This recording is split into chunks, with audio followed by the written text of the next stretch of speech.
Welcome to WAKURADIO. I'm your co-host Sebastian, and that's your host Coby. What's up, guys? We have a special guest tonight. Some say he looks like Aquaman. We got George here. Hey, What's up, George? how you doing? Good, Glad we man. finally did it. Yeah. George, so I want you to introduce yourself and give you one moment where you had Waku, a feeling. So Waku is, for the guests that don't know, is that adrenaline pumping, that anxiety feeling, that gut-wrenching feeling you get in your stomach when you're about to do something crazy. Like jump off a plane, go skydiving, fucking start a business, go approach that girl that you've been having a crush on the whole time, and you get that butterflies in your feeling. You're just like, oh my God, what am I about to do? Yeah. And then you say, fuck it, I'm going to do it. That's Waku. So George, please introduce yourself and explain a one moment where you had that Waku feeling. Well, George, I don't know how much you want me to say about myself. You know, drop your figure it out. social media, drop your how to reach you, what you do, what you're about, you know, Right. Well, where you're from. I'm Eastern European. I'm from Romania. Uh-huh. I moved here. That was 8 years ago. 8 years? 8 years. Been 8 years now. Yeah. Wow. Exactly this month. Wait, so did you know how to speak English when you came? Nah. I know Really? shit. Yeah. Wow, you're I came here, but I think that's the best way you can actually learn it. You know, when they throw you out there. Yeah. I got in here and I got a job, right? So I have to go to that interview to the HR department, right? So they start telling me like, this is all your rights. This is what you can do, you cannot do, and I don't know shit. I'm looking at her like, yes, yeah. And she's like, kind of like, okay, yes, fine, all right. Man, that was tough because I had to get orders like, oh, you need to do that, you need to do this. And I'm like, Right.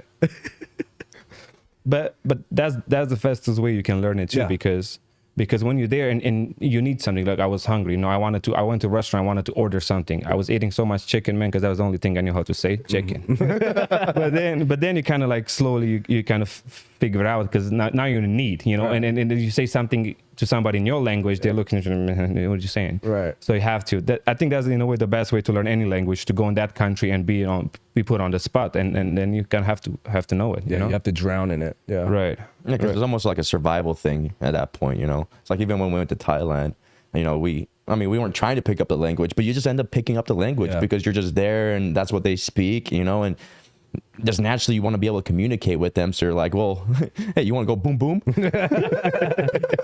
Long time, short time. Long time, short time. You want to go boom boom? Sawadee, cop. Sawadee cock. Yeah. Sweaty cock. So going back to George, so you just came here 8 years ago. Yeah. Wait, would you say that's like your most Waku moment?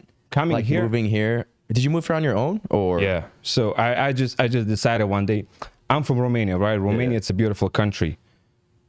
The opportunity is not there though, and especially Romanians, they are dreaming about the American dream, the movies, like in other countries, you go to Slovakia or other countries, if they watch a movie, they translate it in their own language, right? So they are kind of like, oh, whatever, I don't know what they say. In my country, they have the movie in English, they have the subtitle, but it makes you like understand that's their culture. So for them, Romanian people are I don't want to say it's a poor country, but it's very divided. There are very rich ones and very poor ones. I just been there. I just come like a week and a half ago from there, right? Right. And it's getting like worse. It's getting worse on that aspect. But yeah, like for me, from where I was coming from, like was not much shown, and my background and my entourage, whatever I had, Right. it was not showing good. It was either you're gonna end up going to jail or you're gonna be poor. So I was like, I don't want any of them, And the only escape was to move to another country. So United States was the one that sounded the best in my head, and I was like, okay, it's English, it's a language that I can learn easier. Right. And just one day I was like, man, I'm leaving, So what does it take for somebody like you to just fucking leave? So because you're a pretty young dude when you left, right? Right. So first time I decided to come out was 19, right? So I was kind of like, I'm gonna go there, I'm gonna see what's up. It was like this in my head, I'm gonna stay, I'm gonna come back, I don't know yet. I'm gonna see how it is there, right? So the story is crazy because I end up coming, and I was like, okay, I'm gonna move there. So I end up coming. I landed in New York in JFK, right? And I'm landing. It's like 8 p.m. It's raining, but I'm excited. I'm finally here. It's Right. amazing. That's awesome. And I'm in the airplane, and in the airplane, and I see the New York City. I'm like, oh shit, this is so cool. We landing, and then I'm like, bro, fuck. Now what? I hadn't planned it farther than that. That's the whole plan. So I was like, bro, I don't know what I'm doing from now on, you know? So I started panicking at that. But it was funny because I didn't think of that. The once I was so excited just to get out of there and start a new life on my own. Yeah. That when I ended here, I was like, oh shit, man, I didn't plan this one right, you know?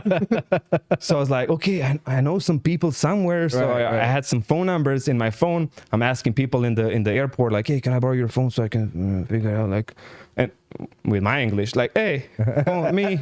And they're kind of like, you know? I'm trying to rob them or something, you know? Right.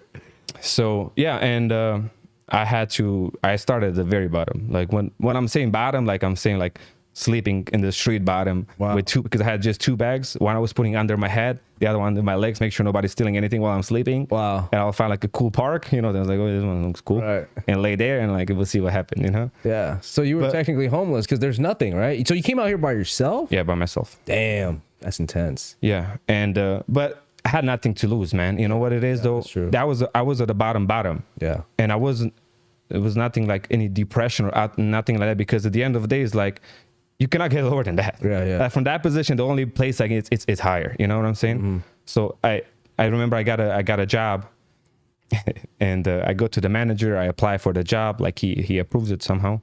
So after they said like, okay, you can start tomorrow. So I'm like, yeah, cool. Mm-hmm. One question. I was like, what? Can I sleep at your place? I don't have a house. He was like, oh, like he's like, you don't have where to sleep? I'm like, no. I'm like, where did you sleep last night? Oh, the park.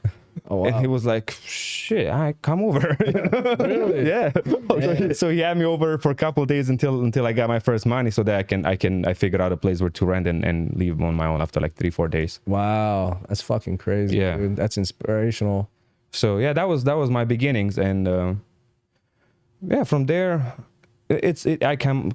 You know, it was a long way to today. So that was probably like the biggest experience that you've ever had, Waku, where you're just like, oh. It wasn't that much. It wasn't because I wanted to do it. Like I was craving that change so much, and I wanted something new in my life so much, and I knew I'm capable of more. Mm-hmm. And the fact that I was there, I'm young, I have nobody in my ear telling me what to do. Like I'm completely alone. Right. You know, it's just me and my own decisions. Mm-hmm. And whatever I will do, nobody will keep me accountable. I'm the only one can keep myself accountable. I always had this kind of issue. Oh, you do that. Oh, yeah, you're doing this. Oh, you're doing that. Mm-hmm. And always somebody in my ear, like telling me what I supposed to do, you know? Right. And then like nobody's telling me what to do, and I have to figure out on my own, you know? Mm-hmm. And in a way, I wasn't like nervous. I was excited about the day, because every day is going to be something new. It's not going to be repetitive. You know, like these days we're living in this bubble where every day is the same. Like you do to work, you got to do that, you go train, and then go to sleep. The next day you're going to like, oh shit. That day was nothing repetitive, because I was like, shit, let me see what I'm going to do tomorrow, what I'm going to work tomorrow, what I'm going to sleep tomorrow, you know? Right. So it was exciting. But on the question, what was the Waku moment, I always chased that kind of feeling because I always liked it. Yeah. So I did try. I have, for example, I have fear of heights. Mm. So I was like, I need to face this. So I was like, I'm going to do that skydiving, right? Nice. Man, I was so proud. I was like, yeah, let's go. Get in there. Like, I'm ready for this, right? So they give me instructions. I'm like, let's go. Right. Man, when he opened that door, I had to look down. I shit my pants so bad. I was like, no, wait. I say, wait. He's like, no, go. Like, fuck. So that for sure. Yeah. That for sure. I had whatever I had in my stomach, in my mind, and like, okay, we got, you know, we cannot back off in that moment. But yeah, it's a feeling that I'm, in a way, I think everybody likes, everybody's chasing it. Yeah. And it's a fear you have inside of you. But as soon as you push through that, like what's at the other end, that's beautiful, you know? Yeah. I can 100% agree with you on that one. Like when I first went skydiving too, it was, yeah, like you said, you're kind of like whatever about it. And the moment that door slides open and you're just on the edge, for me, I went blank. I was just like, I wasn't thinking. Like I was just seeing everything. I was like, oh my God, this shit's about to happen. Like, oh fuck. And the next thing I know, the guy just pushes me off and I'm just like, oh shit. I couldn't even scream or anything. I was just like, for sure. But like what you're saying, that moment afterwards is so fucking beautiful. Like it's like hard to put into words. You can't describe it. It's a tranquil feeling, it's a peaceful feeling, and it's an accomplishment feeling. Like you just conquered the world almost in a way. And like when the parachute opens up and you're just there floating, you're just like, wow. For sure. Wow. it does give you that feeling of accomplishment and being like proud of yourself because you push through one fear that you have. Like, don't get me wrong, I will still be scared if I have to do it again. Right. But I'll be like, man, you already did this. Like, I know it's scary, but you got it. You know? Right. And it's funny because when you start when you're chasing that Waku feeling, the first part all the way to the part where you're about to do it is the most wildest feelings you get, you know. But the moment you do, you're like, damn, that wasn't so bad actually. That wasn't bad at all, you know. So like, this is kind of cool. Like, that's what we want to promote in like Waku with the radio, you know. Like, that's what we want to have people tell their stories, like that moment, so other people can realize this kind of things. Like, wow, you're able to accomplish something. You're able to do something. Like humans can do so much. It's crazy. Yeah, you know, for sure. That's why I like fighting. That's why I'm training. That's why I do compete, because that feeling when you have to fight with someone and you know that other individual is there prepared and he's been training, he's ready to rip your head off, and now you're going there against him. It's one-on-one. There's no coach can jump in. Nothing is gonna happen. It's just you and him. Man, you're like that adrenaline that you have in your body, that's crazy. And as soon as the referee says like start and you start going, that's when you kind of like enjoying it, and now you're in the moment. Yeah. But those feelings before you start, man, you actually had your first competition a month ago, right? Before you went to Romania, correct? Yeah. Your very first jiu-jitsu competition on jiu-jitsu, yes. Yeah. Yes, on jiu-jitsu, yes. And the thing is, I was jiu-jitsu was the sport that when I started, I mean, you suck when you start everything new. Yeah. Like that's in a way of beauty of starting something, because you suck at the beginning and you know that, and everybody, it's a white belt when you start something new, right? But when you push through it and you're being consistent, that's when you get the reward, right? And man, jiu-jitsu was one thing I suck whatsoever. Like I'll go do my Muay Thai and feeling confident and be good, and then I will go and I will roll with a 160 pounds guy and he will choke the shit out of me. I'm like, bro, what happened? So I was like, I suck at this. So I have to put the work in, right? But it's one thing when you're putting the work in and you're getting better and you're training with your teammates, and in a way, you know, it's still that respect, and it is a little bit more, I mean, depending who you're rolling with, but some guys are like more playful, will teach you some stuff. Like they say they you don't know some stuff. So like, okay, listen, you do this wrong. Put your underhook there. Do that, you know? But when you're competing, nobody's nice to you. Yeah, they don't give a fuck. Right. Yeah. And after I did the competition, my training was completely different. Like when going back on the mat, I was like, cool. Like my confidence was way higher. Like I know we're playing right now, but I know what's out there. Yeah, I know what I'm training for right now. It's not just like, oh, okay, let me see how this is, you know? Right. Damn, that's crazy. And you placed first place, right? Yeah. He got first place on his first competition. Nice. Put the work in, dude. Yeah. You know what's crazy too out of this whole thing? You didn't want to. I don't know if you want to mention it or not, but you had that injury too, right? Oh yeah, I fractured my rib like a week before. we are training and I'm fracturing my rib. Right. I was caught on a twister. My rib, like, so I'm like, shit, man. Like I go to my coach and I'm like, hey, listen, this is what happened. And he was kind of, it's up to you, but if you feel like you cannot roll, don't do it, you know? Man, I was so disappointed. Like I had so much work put into that, like it's so much dedication. I was like, I don't want to give, like I felt such like a failure, because my teammates was kind of like, bro, like it's okay, just nobody's gonna think low of you, just like cut this one and it's gonna be another one, you know? I'm like, nah, man, but I took, because in the moment you took a decision, in the moment I take a decision in my head, there's no way I'm not gonna do it. Yeah, you know, no way that decision I made, like whatever the fuck happens, like it happens. Right. I still have to do that. It was the same when I was competing in bodybuilding and like any other sport. When the decision is made, and you know when you make a decision in your head, like this is what I'm gonna do, nothing can stop you. That's what I'm doing. So I'm there, I'm talking with my coach, and he's like, man, it's gonna be another one. So I was like, no, like I mean, I get it, it's gonna be another one, but I put the work, I made a decision, I have to do it. So he's like, well, okay. I'm like, okay, well, then let's figure out ways around it. How we can go around it to make sure I'm not going to get any how in the bottom. So it's like, okay, make sure your takedown is amazing. So I'm practicing takedown after takedown to get a top position and submit. So I was like, we're doing that all day long. And yeah, on the competition, my rib had no issues. That's fucking nuts, dude. That's fucking badass. That's how you know you're driven. Because once you're injured and you're still willing to do it, because a lot of guys will just pull out because they're like, "Fuck, I don't want to injure myself more." I better deal with the feeling of losing after than with the feeling of disappointment that I didn't do it. Yeah, you know, regret. Feeling. Yeah. Then I'm like, man, like I could have, maybe I would have. Like, I don't want that in my head. You know. How do you combat something like that? Like, do you think going back to like the first time when you came to this country is probably a driving force for you? You know, when it started, I started when I was a kid because I used to be fat. right? So when I was up to 14, I was fat. I was like, I'm saying I was having like, I was 14, I had like over 200 pounds, right? Wow. And I like food. And all the kids would start like making fun of me because I was the fat. So I was kind of like aggressive. Yeah. At that time I was doing judo and stuff. So I was kind of aggressive there, but just a way to defend myself, you know? But then I was going to high school. So I was like, man, like I don't want to be this fat kid in high school again. I don't want people like to look at me like that fat one. I don't want to be the guy that cannot pick up a girl or stuff like that. And like, you know, and I made a bet with the kids in my class. I'm like, hey, by the time we finish the 8th grade, right? Cause that's how it is. I don't know how is the system here. Same. Yeah. So by the time I finish the 8th grade, I'm gonna be skinny. And that bitch, fuck, you're gonna be skinny. You've been fat the whole time, you know? I bet.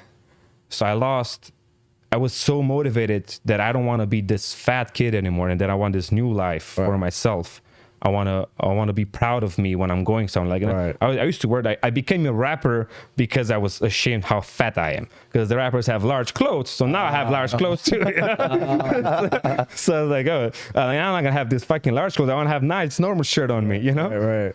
And in 3 months, I lost like 75 pounds. Jesus. When I went to high school, it was a lot of kids from elementary school, right? That was there in the high school in different classes. I don't know, pass by them and they wouldn't recognize me, you know? Wow. But that feeling was so like, man, you see? Like, you can do it. Hell yeah, you can do it. And that accomplishment, the way I feeling, and the girls, like, because I was a good looking guy, now I'm skinny, you know? So I'm like, and that feeling was like, man, you know what? And that's when I realized, because it wasn't easy to lose that weight. Like, in my mind, right, I didn't know anything about diets or anything about that. So the only way how you're gonna lose weight, not eating. Right. You eat, you gain weight. You don't eat, you don't gain weight. So I didn't eat nothing for like a week straight. I was like, nah, no food. And then slowly I would add something because my stomach's like growling. Yeah.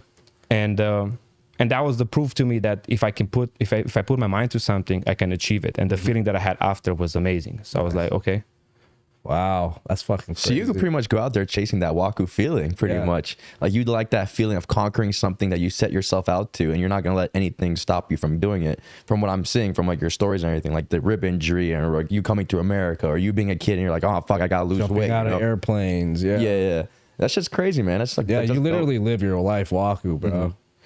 I guess. I never look at it like that. But You do, man. Yeah. No, you definitely live your life like Waku, you know? So I know you just came back from Romania. Yeah. And I know you lived here in America for a little bit too, you know? So for like 8 years, right, you said? Yeah. I know there's a cultural difference, you know? And I kind of want to talk about that a little bit. Hold on. He really just wants to talk about the women. He wants to know what's going on with the women. Yeah. What's the difference between like American modern women and Romanian women? Oh, okay. So when I moved here in the States and I was going out to clubs, stuff like that, I was like, bro, you're gonna be alone for the rest of your life. But I was looking at girls here being wasted, drunk, drinking beers, falling down, have that like disgusting, come here. Like, bro, that's how women's are here? Like, how the fuck you gonna find a wife, and how the fuck you gonna find a good woman to have your kids here? Like, wow, that's disgusting. Right. You know, like for me it was kind of like, you have no respect for yourself, you know? Now you kind of get used to it, but on the first like eyes, like that change, the culture change, I was like, whoa, like I'll always be alone here. Like I have to find a European girl, because European girls, they're more like classy. They keep themselves composed. It's a different mentality, you know? Right. Like look what's going on here in the West. Like the women are, I don't want to say that they lost that touch, but in the same time, like they want to achieve things, which is nothing wrong with that, you know, because I think, you know, you're a human being, you want to achieve things in life. But at the same time, like, for example, if you're a mother, your job is to raise that kid. Absolutely. Like, that's the most important job in the world you have. Like, you are raising a new kid, a new mind you're creating over there, you know? That should be a full focus. Right. Yeah. Like, home, when my mom was pregnant with my sister, I have a sister, she's 11 and a half years younger than me. Oh, wow. She stayed home for like 7 years. Like, my dad was like, I got this, raise the kid, you know?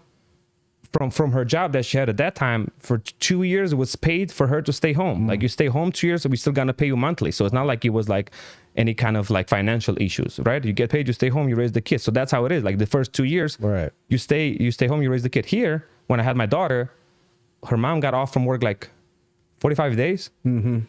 And he was like, I have to go back to work. That's America. So I was like, who's going to watch the kid? You. Like, wait, what? What do you mean? Stay home with the kid. Well, no, I have to go back to work. Yeah. Damn, that's fucking crazy. So wait, so hold on. I want to go back to something real quick. So you said when American women will get fucked up and, you know, get just drunk, belligerent, and they're different, right? So right. What is it like for women in Europe? Because I know in certain parts of Europe there's still modernized women, like in, you know, the UK and stuff like that. But it's certain spots in Europe. So I can talk about mostly about my country because these are the women's I'm used to. Okay. Right. So my country, it's a religious country, right? We're Christians. Most of the people are Christians. Mm-hmm. So they are raised with some values. Mm-hmm. Like, for example, here, if a girl end up getting pregnant with a dude, she's like, oh, that's fine. Like, no, baby daddy, I'm gonna figure out this shit. Like, what? Home doesn't exist. That. Well, you know why, right? You know why it's like that. It's because the government is the baby daddy. Well, of course, it's the baby daddy. No, I'm thinking about it. Like every other country, there's no government support when it comes to raising a child. Only the U.S. and some other countries are basically, women are basically saying, fuck the baby daddy. I can raise a child on my own because I know 100% the government's going to give me welfare, food stamp. They're going to help me with child support. Or not child support, but child what is it, daycare stuff, because there's actual daycare centers here provided by the government so that women can go and work. And then on top of that, if they don't have a place to live or have the money to pay for a place to rent, they have Section 8, which is fucking crazy. You don't have that in other countries. Right, but I do believe that it's in a way it's a bigger picture on there too. Oh, there's definitely a bigger picture because look, the way I look at it, okay, you are not staying home to raise your kid. Mm-hmm. You're not staying home to implement things that maybe the mother had for her father or for her parents. Mm-hmm. So to put some traditions, to learn that, to teach that kid how to be respectful, how to behave, what's the morals and stuff like that, right? It's something that a mother should teach a kid, right? 100%. A mother is the one that's nurturing, is the one that's taking care of the baby, like the one that's offering that comfort and love, and the dad is the one that's protecting and providing, correct? Well, if the woman doesn't have the daddy there, and she's busy chasing a career, who's raising that kid? No one. The government. That kid is raised by the government. Exactly, because that kid now has to go on all kind of daycares. Now the kid is going to go to school, and after school is going to go to another program after school where they can spend more time with that, where they going to indoctrinate that kid with whatever beliefs they want to have the kid. And that kid is gonna grow. And instead of having the lessons from the parents, from the mother, now it's gonna have the lessons that somebody else teach that kid. Yeah, you need to rely on the government, blah blah blah. Then it starts a whole chain. I get that. Like I saw video. I don't want to go into it. No, I want to hear it. I want to hear it. Well, I mean, like the whole system that we have going on here in the U.S. It's only ones that are benefiting from it is the government and the corporations. You know, I mean, the whole reason feminism came up, extreme feminism. Like I'm not saying feminism is good, but extreme feminism where it's like hurting them, like they're pushing that. Go get a job, go do this, go make your money. You can be the breadwinner, all that stuff, which is fine if you want to do that. But now the woman's working, the man's already been indoctrinated to work 9 to 5 or whatever, all that shit, right? So now the kids are automatically have to get put into school, daycare, all that stuff. Now they're in the government power. The government starts training them slowly, subliminally, all that stuff. Now they become another working member of the force, like we're basically just fucking slaves in the system. That's it. Well, the big reason why feminism started for corporations was because during the war, the first war or the second war actually, World War II, was because all the men were off in war. Right. So they didn't have anybody to work because men were dying left and right. So they figured, oh, you know what? Let's bring women into the workforce. Let's push this propaganda out to get women to come back or come into the workforce labor. And then we can have, instead of paying one man who comes back from war all this money because he's the only man that can provide this service, let's start training women to do it so we can split the costs. So really, the wage gap really isn't there. What it is it's more of a life choice, right? It's one of those things that is the main factor of a wage shortage. Like men, we go out and what do? We do all the hard labor shit, right? Right. Are you seeing any women build houses right now? Right. You know what I mean? No women is on the fucking roof building a fucking a roof for a house. There's no way. That shit is dangerous. So guess what? They're gonna get paid because it's hazard paid, right? Women are sitting in offices. What are they doing? The same tedious shit all the time. So that's why they don't get paid as much as men do. So if women were to go out and fucking actually get on top of roofs, I'm sure they'd get paid the same fucking thing. If not, they'd probably get paid more because they're a woman. And it's one of those things where it's like, you know what? It's good. Like every company is so smart right now. They know you need to have color in your company. So they're starting to hire more, more Asians, Black, Hispanics, all types of different ethnicities. So they can bring that in, that cultural differences, right? Because then it gives, guess what? Because then the people start paying attention. The consumer starts paying attention. Oh, this company is, they're not racist. They're not all white, predominantly, whatever. And then what happens is if let's say that woman goes and works and doing roofing, that's good for them because then they're like, dude, now we're not going to have to just depend on these fucking men. We're going to actually have women come into this hard labor workforce, which they're not going to do.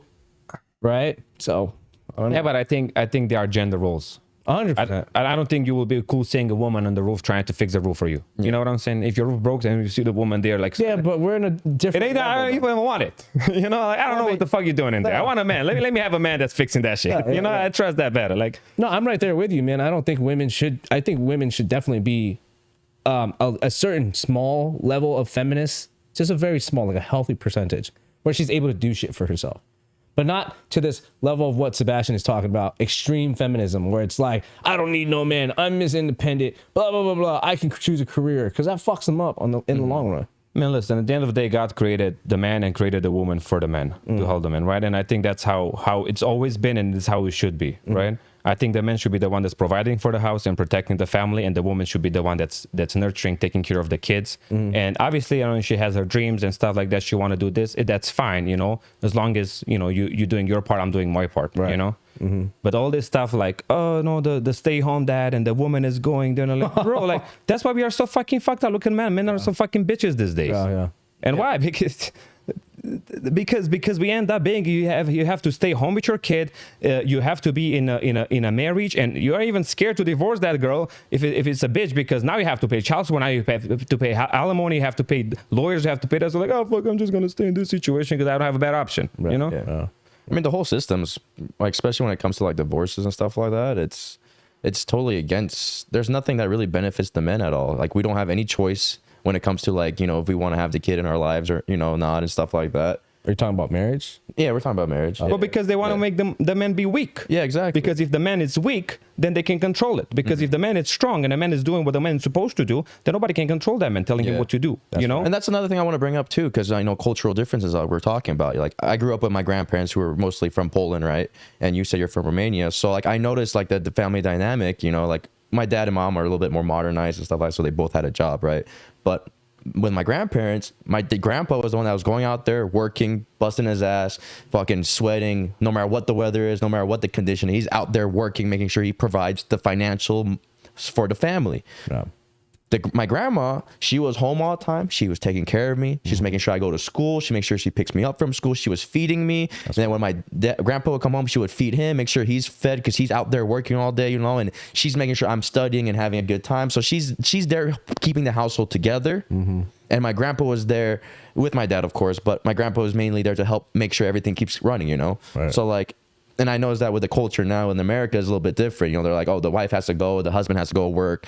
And then, yeah, like what we were just talking about. This kid's left to the fucking government or whoever's handling the kid, Yeah. And then especially with families that don't have like, a good family unit where like there's a grandma involved and grandpa involved, then it makes it even harder because now you're relying on a stranger. Like, luckily for me, like my dad would work hard, my mom would work hard. So I was left with my grandparents. So I was still able to get that value from them, the traditional, value that, made me who I am today. Yeah, it's different now because it seems like the generation now, it's also super expensive. So that like now both parents have to go to work in order to afford shit, which sucks. So I get that whole theory, but the problem is that women want to chase these fucking careers that are going to hurt them in the future. You know what I mean? And and it's not just hurting them; it's also hurting the children. 100%.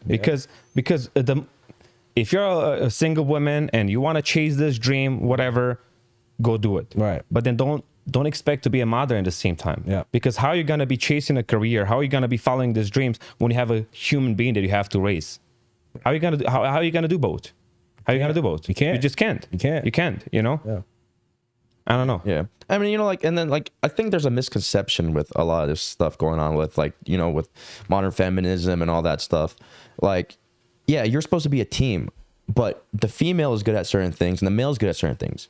Yeah. Just because you guys aren't doing the same thing at the same time together does not mean you're not a team. A team takes different tasks and works in different ways to make sure they reach the end goal, right? Yeah. So, for example, like, if the dad has to go work, make the money so they can live and eat and all that stuff, have a nice roof over their head, a nice car, and be able to go do places, he has to go do the job. But then who's going to take care of the kid? The mom's going to have to take care of it. She's going to have to nurture him and everything, you know? Yeah. So it's like, you guys aren't doing the same thing. Yeah, but you guys are still a fucking team. Yeah. Your family's your group. For sure. That's the team you want to support, not fucking, oh, I'm just going to go make my own money so I can buy my own shit. Like, but you have a family, though. What the fuck? Well, I mean, you know, you got to remember, women consume 2/3 of the debt in the whole world. You know what I mean? And it's like, what did we listen to the other day where we're listening to something, right? In this YouTube video, and she's like, oh, I was talking to my sponsors in my, you know, in this ad agency, and they're saying, you have too many male viewers. You need to up your female viewers because your male viewers aren't going to buy shit. It's the females that are going to buy everything. So you need to start like allocating your content towards that market so that we can sponsor you. It's like, what the fuck? Are you serious? Yeah. Like, you won't even sponsor us because we're a male channel? That's fucking crazy. True. And then the people are like saying, oh, females are at a disadvantage. Like, yeah. No, you're not at a disadvantage. You have more opportunities and shit like that because you're a fucking female. Yeah. You know? Listen, females are amazing creatures, a beautiful human beings. Like we love women. Like we do everything that we do at the end of the day, you do for women. Of course. Because I go out and I will shave and I will trim my beard and I will get in shape to impress a woman, right, to look good for my women. I'm not here to impress you. Like, I don't give a shit what you do. Right. You know what I'm saying? Because if it's down to that, like, we can live in a tent somewhere. Like, I don't give a shit, right? Everything we do to prove to a woman that we are an alpha male, right? I was going somewhere. Where did you start with this? You're saying everything we do is for women, right? Yeah. Right. So, I mean, I get that. And it's true. You're saying women are like a beautiful thing and all that stuff. Yeah. So I think it's we just want you guys to know that we don't hate fucking women. We love them. Of course not. No. We just want to protect them. But that's the thing. That's what you want to do with your woman. Yeah. You want to cherish that and protect that woman, you know? Yeah. It's like I always say, like the big thing right now in the media is a lot of gender role stuff, right? Gender roles, this and that. Why can't a woman have multiple sexual partners? Why can't she sleep with a bunch of men? Because that's disgusting. Yeah. That's why. Because it's disgusting. Yeah, I agree. It's easy as that. It's disgusting. It's never been like that thing. When did you hear ever in the history, oh, this amazing woman that she was sucking 5 dicks? Yeah. The fuck? Like, it's disgusting. It's just the thought of it is disgusting. That's why. It's very easy. No, it's so true though, you know? I mean, like, when, like, for example, if I'm like, you know, we smash chicks and stuff. We smash chicks and stuff, right? But when we talk about it, we mostly talk with the homies and other guys, right? Yeah. We're not telling out to the world. Sometimes we tell out to the world, but it's looked at differently for guys, you know? Like, if a girl's gonna do it, like, in my honest opinion, if you want to do it, do it. Just keep it to yourself, though. Yeah. No man in the world wants to hear about you having 5 dicks in your hand. Yeah. Dude, I mean, it's, you know, unless you're into that, because we know there's people that are into that. But in general. Because the women have this wrong. I meet so many women that are trying to impress you, and it's telling, oh, I've been there, I did that, I did it. Disgusting. I want to know they didn't do shit. Yeah. I want to be the one that just shows you the world. Like, the innocence is what attracts actually a guy. Yeah. If a woman comes to me like, oh, I did that, I don't like you. Like, right there, like, well, I mean, we might fuck them. But yeah, but that's it. But that's all. That as far as that goes, you know. But if you have a woman, oh, I didn't do that, I didn't do this, like, oh, let me introduce you. Yeah. Like, now you're feeling good about yourself. Now it's like, oh shit, this is exciting. Like, I can get to be the one that shows this woman these places. I can show her the world. I can teach her some stuff. Like, that would excite you about that woman. That's the reason why you would keep that woman, you know? But if you already did everything, done everything, she been there, like, why I'm gonna show you. It's like Aladdin, dude. A whole new world, bro. Right. Seriously, like, that literally comes down to the concept of men and women. Like, when Aladdin takes fucking Princess Jasmine on his magic carpet and shows her a whole fucking world. That's the beauty of the innocence of a woman, right? I have this saying where I say, you know, every woman is like a flower, right? And she only has so many petals. And the more petals she gives out, the less beautiful she becomes in a man's eyes. You know? Yeah, that's true. Yeah. because it's like innocence, dude. That's what it is. No one wants to see a fucking rosebud with no fucking petals on there because she gave all those petals out to every fucking everybody. guy. Yeah, for sure. Yeah. You're just a stem at that point. That's what I'm saying. Would you ever look at a stem and go, that's a pretty ass stem right there? no. Nah, you don't say that's a pretty ass stem. You're like, what the fuck happened to the flower? You're like, oh, it's just ugly. It's dead. What the fuck? It's fucking dead. Yeah, you know? Yeah, so fuck, man. But it is true though, you know, like when you take when I take a girl out and I think it's a place that she hasn't been to yet. I'm like, oh, I know this really cool spot. You want to come check it out? She goes, oh, I've been there. I'm like, fucking whore. Oh, for sure she'll be with another guy. For sure she's psychedelic. Like, I'm not interested yeah, anymore. I'm just like, damn it, I thought I was gonna show you some place cool. Like, I like this spot a lot, and I thought I was gonna show you like a whole new world, you know. But nah, this is like I've been there. I'm like, well, cool. I guess we can still go. That fucking sucks. Yeah. But like, you know, it's true. Like, what are you saying? Like, if you take a girl somewhere that she's never been before, even if she's lying to you, it still makes you feel good. Like, damn. I know. You know what? I noticed that it's the same way with my kid too. Like when I'm like, oh, dude, I found this cool place we can go, and then it's like, oh, I went there with mom. Like, fuck that. Damn it. For sure. For sure. You want to be the one that shows that kid like what's up. You want to be the one that shows that woman what's up. Like, let me introduce you. Let me be the guide in the life for you. You know? Yeah, that's fucking crazy. I wonder is that a guy thing? It's a leadership thing. It's a leadership thing? Yeah, I think that's what it is. It's we want to be the first. Well, it is definitely a guy thing because we want to be the first one to conquer. It's like first man on the moon. But we are conquerors as a man. It's in our genes to conquer new things every day. You know, you want to achieve things, and I think it's normal. I think that's healthy for your brain. 100%. To want to achieve new things all the time. You know, Sure. Like think of just staying in the same bubble the whole time. Like that's depressing. Yeah. Fuck that. Yeah. Like, no wonder so many people are depressed in the world because they don't push themselves to like achieve new things, you know? Like you said, you know, it's like when you achieve new goals, you just feel fucking amazing. Like chasing that Waku feeling. You chase that Waku feeling, whatever that is, whatever gives you that Waku feeling, that makes you feel accomplished and you're happier in life. Yeah. You know, like I can honestly admit, like one of the things that make me so fucking happy is just because I try a whole bunch of new shit. Like you can ask these guys. Yeah. He invited me to jiu-jitsu. I have no interest in fighting. I really don't give a fuck about fighting or punching people in the you just wanna face. try it. Yeah, but he's like, hey, you want to go? I'm like, fuck it, let's go. And I did it. I conquered it. I wasn't good, but in my head, I'm conquering because I went there. I lived. Well, it's in your mind. Yeah. You conquered it. Yeah, I conquered it in my head. I never fought someone, you know, a real fight or anything like that. So I was like, fuck it, let's go. And it did something new and I felt great about it, you know? It's like a bucket list. Yeah, it's a bucket list thing, like skydiving. Yeah. You know, like I went skydiving because some chick the night before was like, hey, I'm going skydiving tomorrow. She's like, you want to come? And she thought I was going to say no. I was like, yeah, let's go. Yeah. It's like, But let's go back to the topic because what you're saying right now is like we have a checklist in our head and a conquering thing, right? I think if we go back to like body count and why women are being so promiscuous nowadays, it's almost because in a sense I think they're tricked by the media to be like, oh, you know, like with all this Cardi B, fucking Nicki Minaj shit, they're thinking, oh, you know, like even Doja Cat now, they're pushing this like fucking thing where it's like it's okay to be a hoe. And if you're not, then you're left out. And I also think maybe they're getting influenced because fucking men, you know, in the media are like, oh, we're, you know, like rap, the way rap music is portrayed. It's like, oh, I'm a player. I fuck bitches, blah, blah, blah, blah, blah. And I think a lot of women now are like, you know what? I need to be the one to conquer that so he doesn't have one up on me, which is fucked up, right? Because That's bullshit. You think so? You have to go to the core values. Like, come on, like. But what values do modern women have though? But that's the difference between West and East. You know, like here, I don't see it. I don't see it. Like when I was home right now, like the women, they still have a man next to them, going together on a date together. People that I know they've been dating for many years, they are still together. Wow. Healthy, you know? So I was like, that's amazing. That's how it's supposed to be. That's how it's supposed to be. I have friends that have kids and I was talking with them. I'm like, hey, how was it, you know, the new life? You have kids. Like since I left, he's like, man, it's amazing. Like, I cannot wait to go home to my woman and my kid. I was like, that's fucking beautiful. Yeah. That's beautiful. That's how it's supposed to be. You're supposed to find a woman and then you have kids and you're going to have a happy life with that woman. You know what I'm saying? Yeah. But I don't cook. I don't clean. Bitch, the fuck out of here. You know? Fuck out of here. What we doing? Get the fuck out of here. What we doing? You know what I'm saying? Yes. yeah, if she don't cook, she don't clean. I'm not keeping her. Like, bitch, what I need you for? Yeah. You know what? I just heard the stupidest response to this the other day. She's like, well, that's why we're going to go work hard and we're going to hire cleaners. I'm like, what the fuck? No. What are you doing? That's like saying, like, that's the whole childcare thing, right? Like, we're going to have kids so somebody else can raise our kids for us. What the fuck is that, dude?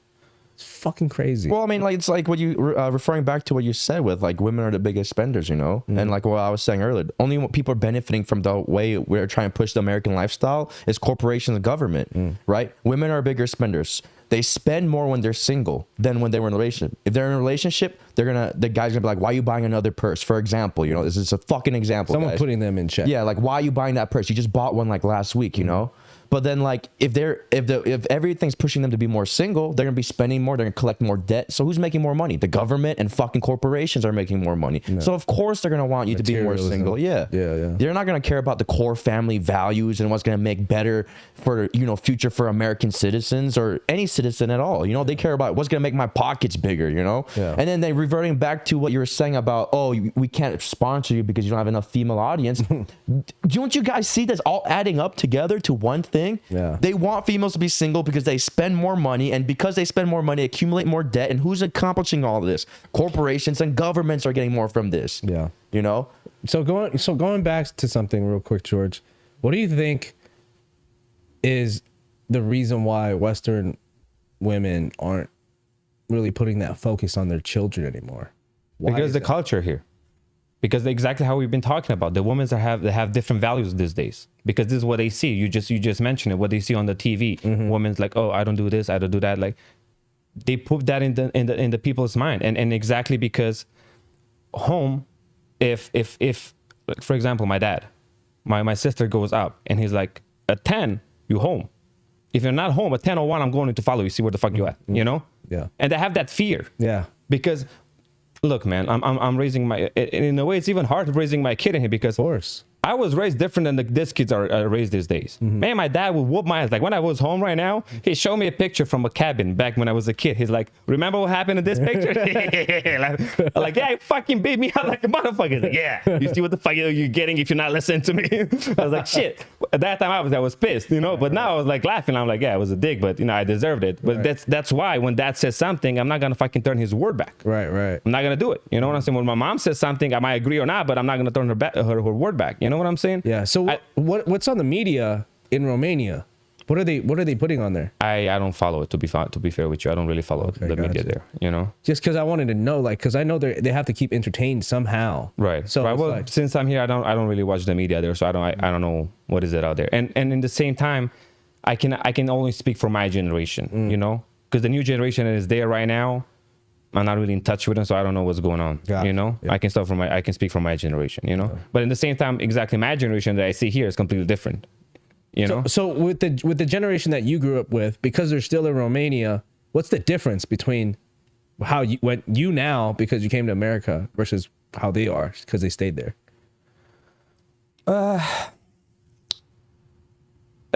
You know, it's different. Like for example, having more money. You get more freedom. You get more freedom, have more time to think, right? And when I'm telling when I was home, I was like, well, you know, I'm deciding right now I'm in this career, but I want to switch. I want to go the other way. Like they're like, fuck you talking about? You making money? What you doing? Well, yeah, well, that's it. You make money, stay there. Right, you know? right. Like because it's a more of a poor country, right? And it's very divided. The ones that have money have a lot of money, and the ones that don't, they don't. You know what I'm saying? Yeah. Like the ones that don't money, they make maybe. I don't know what's the minimum economy. I think it's like $400 a month or something like that. Holy shit! Like what the fuck are you gonna do with that? You know what I'm saying? Wait, that's the average income? The minimum pay. Yeah. Oh, okay. Okay. Yeah, that's $400 a month. You know what I'm saying? And the price is like, it's cheaper than here, but not that cheap. Yeah. You know, you still spend $100 if you go to a nice restaurant or something like that. You know. Yeah, and so it's like well below poverty. Yeah. And it's very divided. And the ones that have money. They had like I was flying private jet with friends that had money when I was home, you know. So I was like, oh, man, that's a huge difference, you know. Yeah.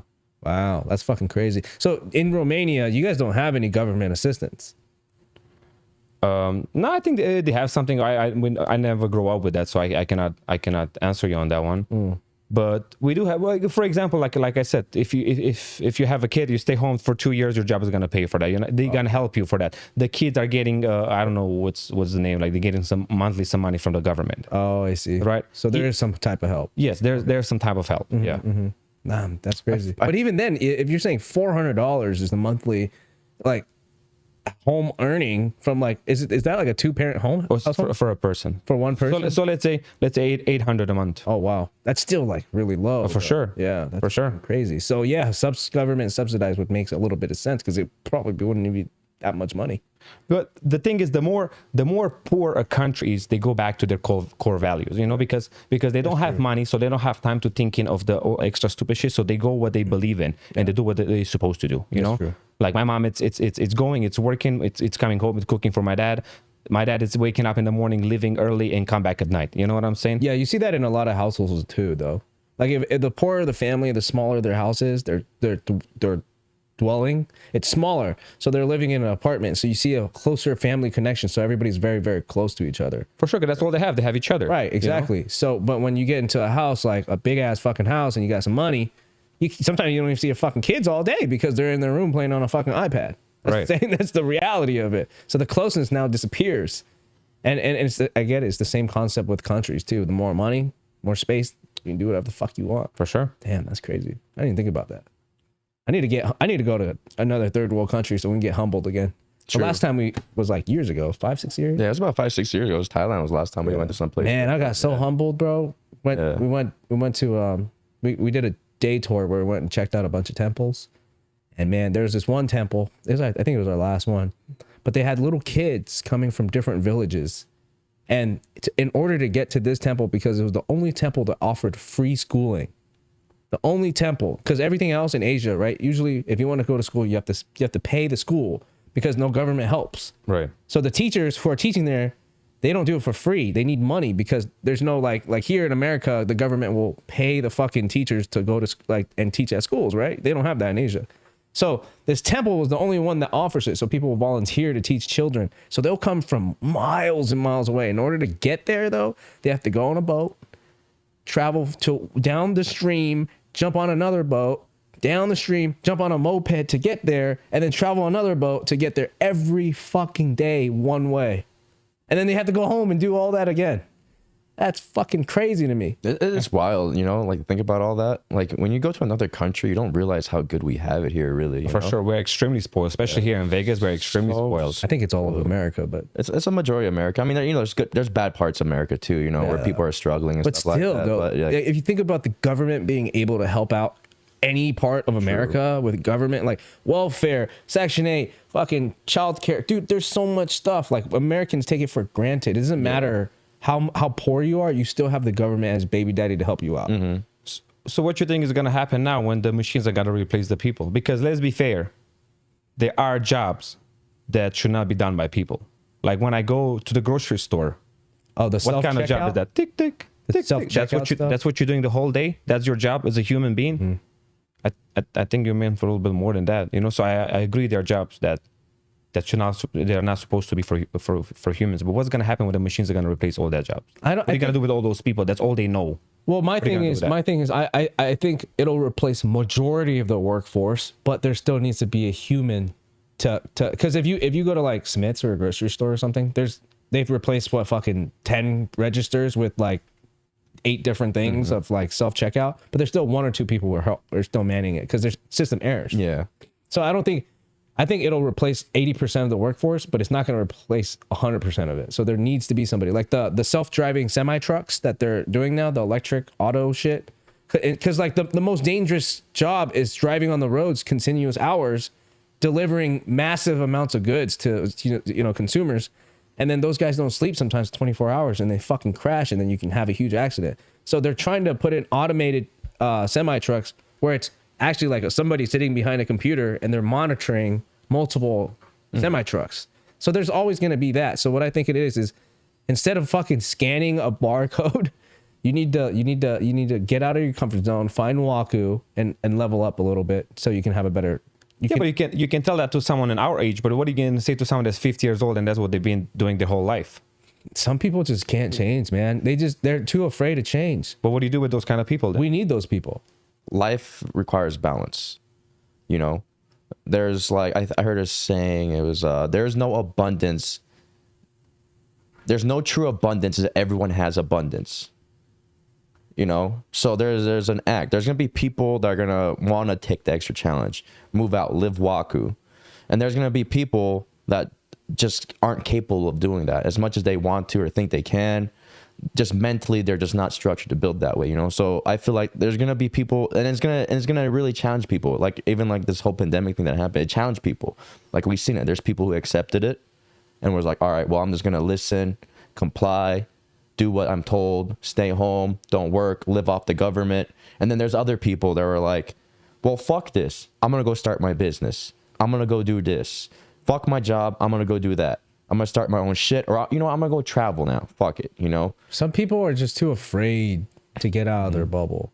Like when I said, you know, when you were asking me, you know, what are we gonna do with those people? It's a lot of times like we need those type of people because those people are the ones that help us run society. The man goes out, he's the one that fucking goes and, you know, does all the hard labor. He reaps the reward. The woman is supposed to be the support, right? Just like in any structure, there's one leader and then there's a bunch of other people on the team and they all work to get the fucking goal done. Mm-hmm. It's just the same thing. Like a grocery store would not operate without those fucking people there.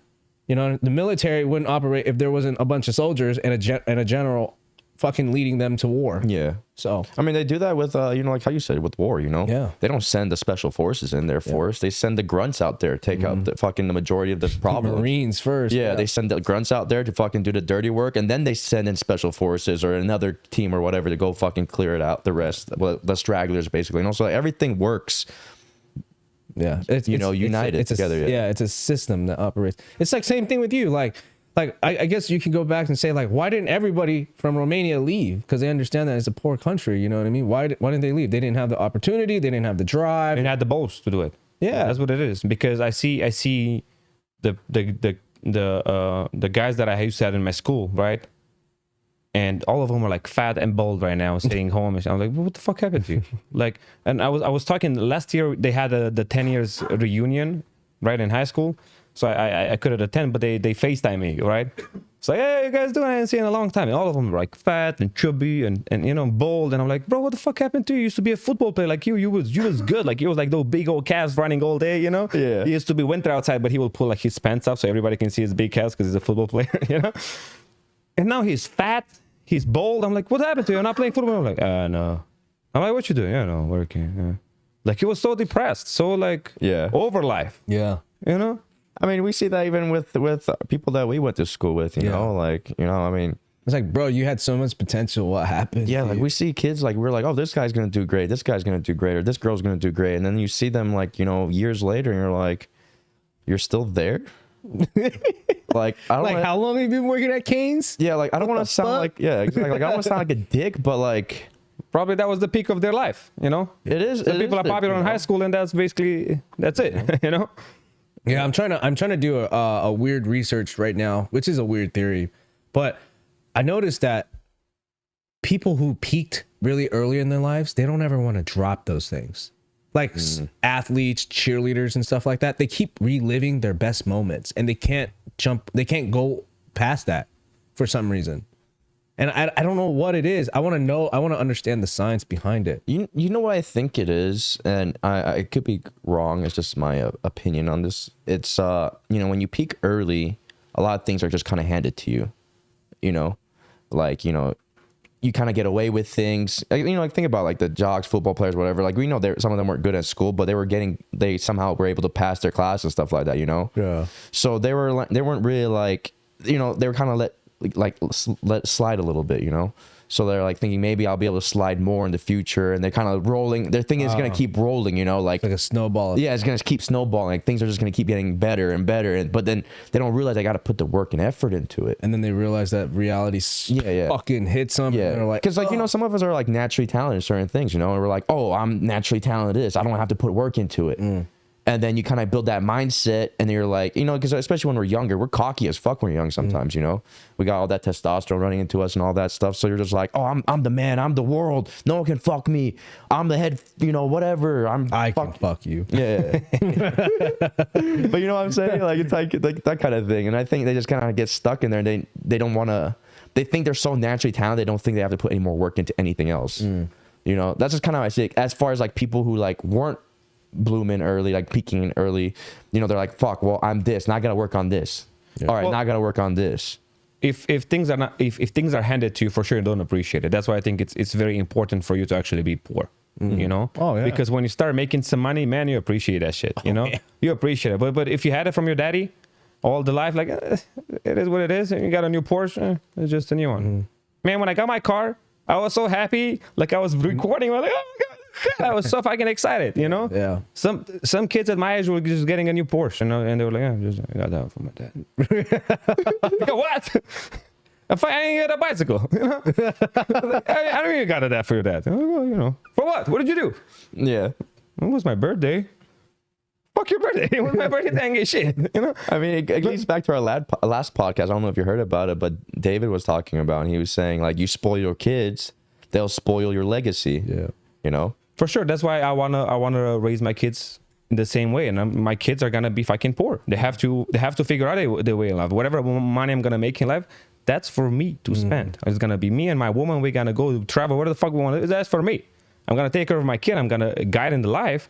But you have to figure out your own. You know, you have that hunger, and you have to have that drive in you to want to do better. Yeah. You know, because if I'm just gonna hand her everything, it's here. It is what it is. You know. Yeah. She doesn't she's not gonna have to work for that. Like, for example, when my daughter is gonna need a car, like, I'm gonna buy her a car because I don't want to be her driver either. You know. So I'm like, okay, I'm gonna get. Well, I mean, I get what you're saying, and it's also something that you're gonna be like, dude, I want to take care of my daughter. Right. Like, I don't want her to completely struggle. But that's exactly what it is. Like, you need a car. Yeah. That's fine. I get it. Yeah. I'll get you a car. Right. I'm not paying for your gas. I'm not paying for your insurance. Right. If something breaks, it's on you. Right. All right? You want to drive it? You have to figure out a way to make money to drive that car. I'm not going to pay for that. Right. Like, I'm going to get it. It's my gift. Like, I know you need it. I don't expect you to pull like 20 grand from somewhere to get a car right now, because then you're going to end up doing other things that I don't want you to do. Right. So I'm going to get it for you. We're going to have to take care of that, you know? Yeah. That's exactly how it is. Well, it's because you understand the pain. You understand what you went through, and then, you know, you see your offspring. You're like, all right, I'll still make it. I want it to be difficult to where you earn it, but I don't want it to be so difficult where you have to do desperate shit to get it.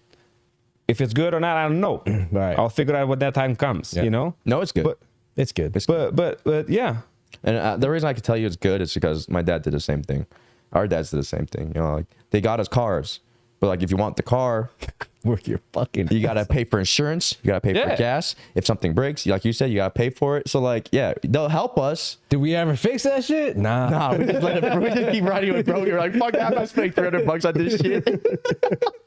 I mean, if your kid is like a phenomenal like athlete and he's training all day long, it's there like, I don't fucking go clean dishes. Like, I'm gonna take care of that because I see the potential. I see they're working, but it's towards another goal. So I don't need you to clean the dishes in whatever IHOP restaurant. But if you're not, you should better fucking pay for that shit. I'm not paying for it. You know? Yeah, it makes sense. And I don't think there's anything wrong with that, raising your kids like that. I don't think there's anything, because I mean, we grew up fine, and we grew up and we were still motivated, and like we were saying in a previous podcast too, it's like it gives your kids a taste of the nice life too, where it's not too much, where they get like used to it, where they're like, oh yeah, it's just like how you said, your friends, oh yeah, it's just another Porsche, you know, it's my birthday, whatever. This shit backfired on me though. I'm not gonna lie. Did it? Hell yeah, dude. Because, you know, okay, so you know how our dads gave us the ability, like, dude, come on, like, we lived pretty decently. Like, we lived in a poor neighborhood, and then they came up, so they brought us along, right? Yeah. They gave us the finer things in life. But this is what happened. As soon as I fucking turned 18, actually I was 17 when I graduated. I moved out with you guys because I was like, it's time to be a fucking man. You can't be at home and do nothing, right? So I left, started working, did all this shit. I was a fire explorers in the fire explorers program, which is like firefighting. So I did all that. And then the problem was I had a fucking kid. I had gotten my girlfriend at the time pregnant. So I was like 19 when he was born. Yes, you did. Young so too. Yeah, so I had all the, you know, the little taste of this and that, and I was making money right before I had this kid. And when I had the kid, I had acquired so much debt, new car, new house, blah blah blah blah. So now I'm like, fuck, this is an expense I didn't factor in. So what happened was, like, I was also trying to switch over careers because I wanted to get into the real estate world, which I am now, right? So switching from income producing career that was making money, like your friends were saying in Romania, like, oh, you're making money, why are you gonna leave, right? Same thing. Everybody was like, why the fuck are you gonna leave, dude? You're doing good right now. And I was like, no, dude, you know, I have money. It's one of those things that where I want to switch and see if I'm going to be happier doing that shit. Fucking first world problems.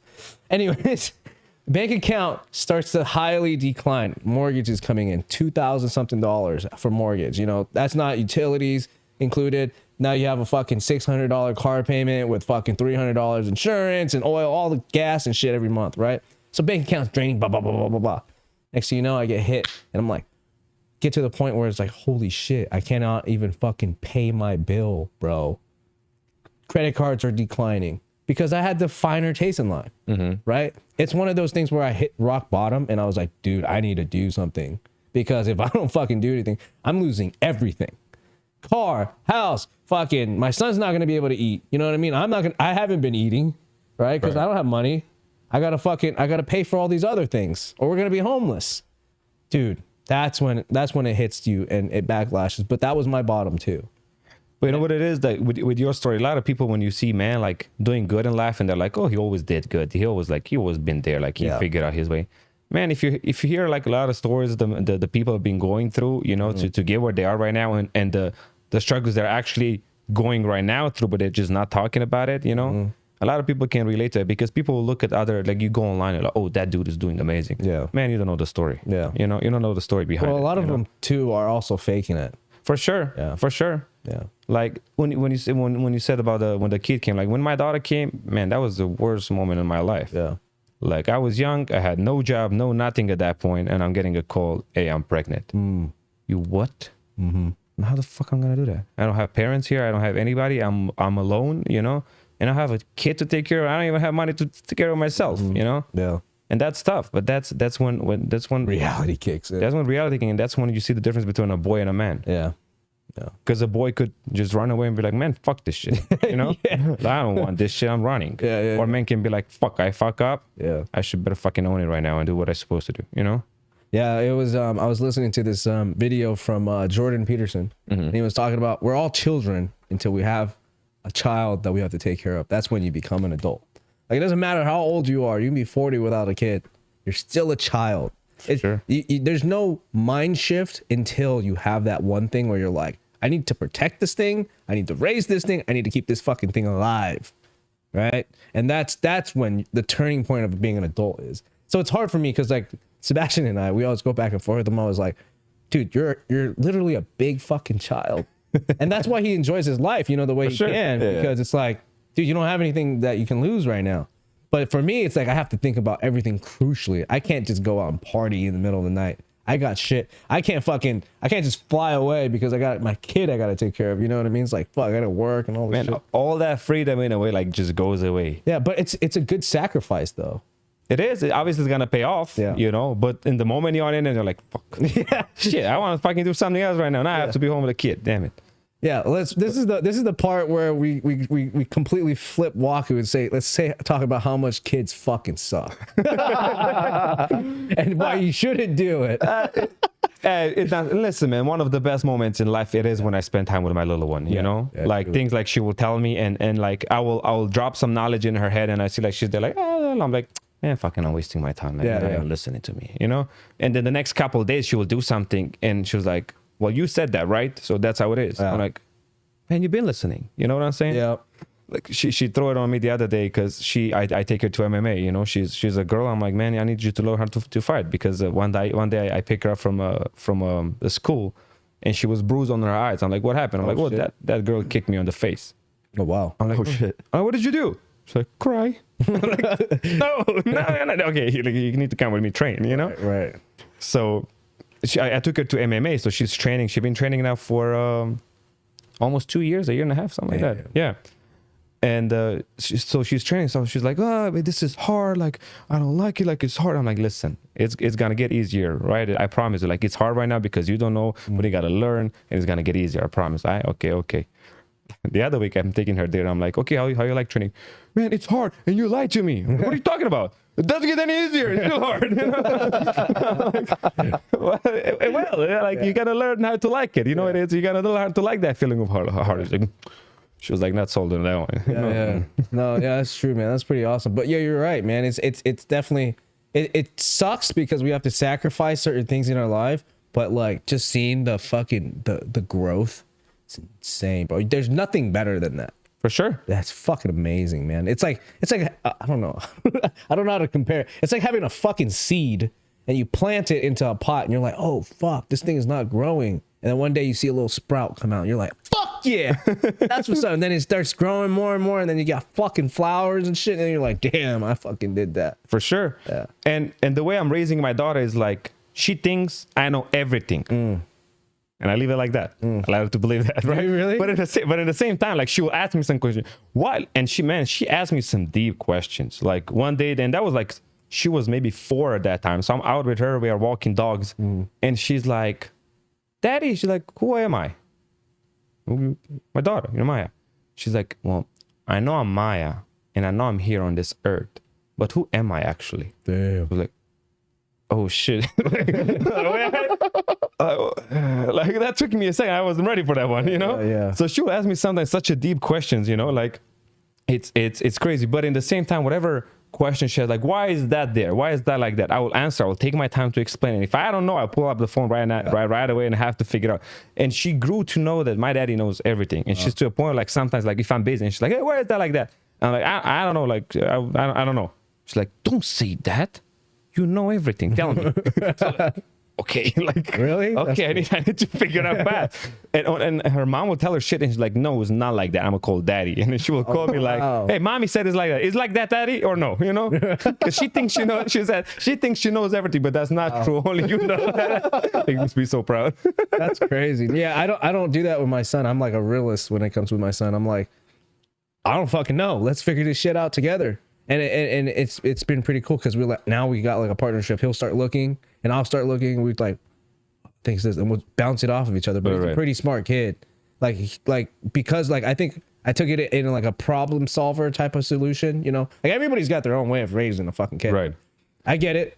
But it's not like I will tell her, if I don't know, I will say, let me check. Yeah, but I will never let her, like, I don't know, figure it out. I don't care. Like, I always, like, I don't know, but if I don't know, I will figure it out. You know what I'm saying? Like, I always tell you, so I know everything. Come to me. I'll figure it out. I'll figure it out for you. Yeah, because you open up a level of communication with your kid, which is awesome. And she does trust, because one thing I'm teaching her is, like, we don't lie. We don't have secrets. Like, I don't lie anything to her. If she would ask me, like, hey, why did you do that? I'm like, I listen, like, I was mad and I said those words because I was mad. Like, I know I shouldn't do it. It just, I carried away and I apologize. I shouldn't. Don't use it, okay? All right, cool. Oh, damn. Yeah. So many different ways of raising a child. I don't think there's a right way to do it. Yeah. I don't think there's a right way out there to do it. Yeah. There isn't. No. I mean, in a sense, though, we all think we're right when we're doing it. Right. But it's like, fuck, I don't really know. But you don't, because when you become, I like how you're out of this conversation completely. Yeah, like I like, when you become a parent, like there's no guide what you're supposed to do. Yeah. You're like, fuck, I have a little human here. What the fuck I do with that now? Yeah. Yeah. Now you have to figure out how you're gonna raise it, what are you gonna teach, what values you're gonna put, what kind of religion you're gonna put in, like, because I think a kid should believe in something as well. Like you can have a kid, what's this? Oh, no, we'll figure it out. Like you have to put some values, and you have to put some beliefs. You have to like for example, when it comes to religion, I was raised as a Christian, right? My family was very religious. Right. Like my family was that religious that my dad was there every Sunday in the morning and afternoon, right? If I wouldn't wake up, go to the church in the morning with him, he would fucking beat me up. Like I had to be in the church. Right.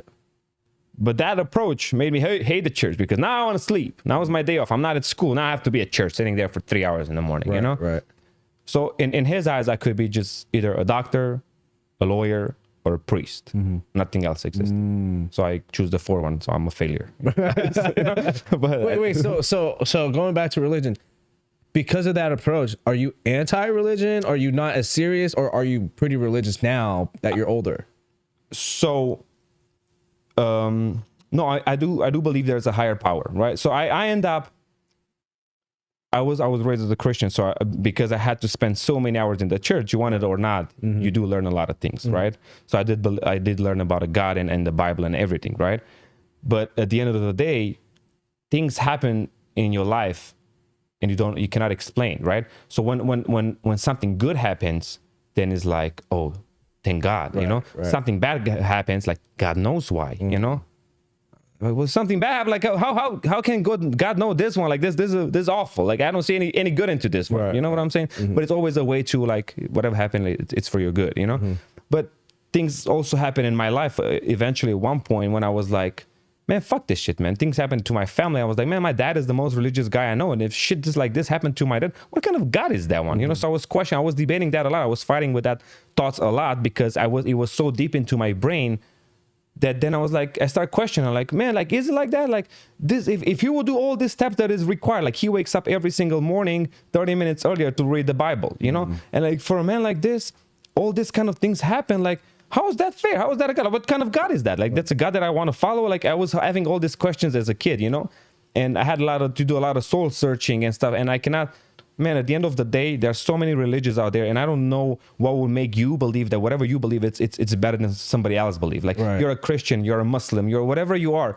What makes you believe that what you believe is the right thing? Because exactly how if you're a Muslim and you believe in your religion, I'm a Christian, I believe in mine. Like, what makes my point stronger than yours? Because you've been raised with something, I was raised in something. But at the end of the day, what's the truth? Because nobody died.